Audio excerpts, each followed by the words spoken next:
सभवा में बैठे राजा दशरथ मानहि मन सोचेनु हो।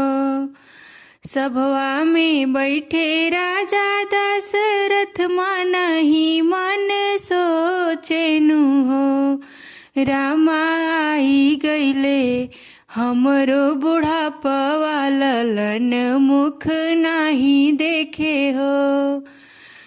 रामा आई गईले हमरो बुढ़ापवा ललन मुख नाही देखे हो। सभवा से उठे राजा दशरथ जंगल की ओर चले हो। सभवा से उठे राजा दशरथ जंगल की ओर चले हो। राजा जाई के पहुँचे गुरुद्वारे त गुरु से अरज करे हो।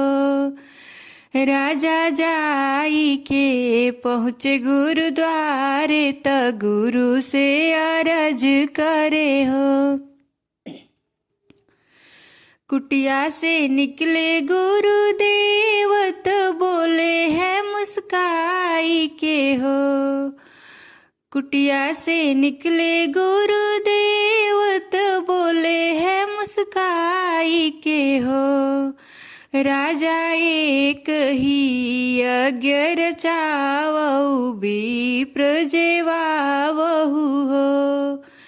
राजा एक ही यज्ञ रचावहु विप्र जेवावहु हो।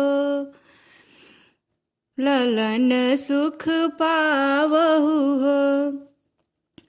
राजा जी यज्ञ रचाए तभी प्रजेवाएनु हो।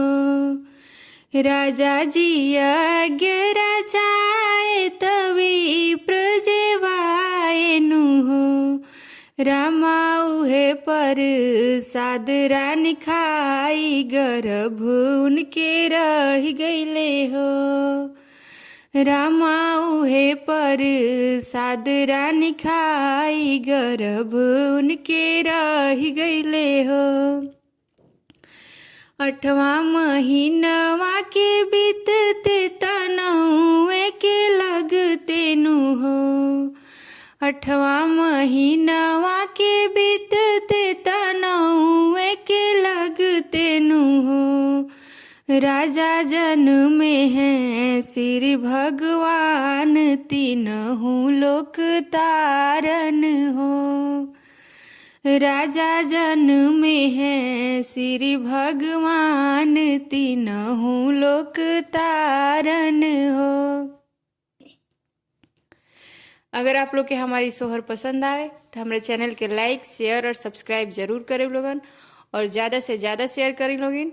और अगर चैनल पे नया बानी तो हमारे चैनल के जरूर सब्सक्राइब करें, ताकि हमारा अगला गाना के नोटिफिकेशन आपके लगे सबसे पहले पहुँचे और आप हमारा गाना सबसे पहले सुन सकें।